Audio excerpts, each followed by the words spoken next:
കേട്ടുവോ പൂപ്പാലയിൽ രാപ്പാടി പാടും പ്രേമരാവിൻ ചിന്തുകൾ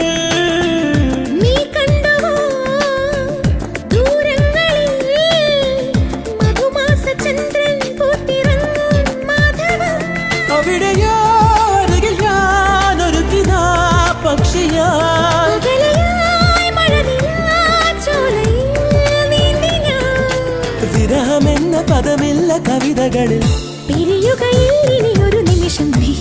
സുന്ദരൻ എന്നോമൽ സുന്ദരി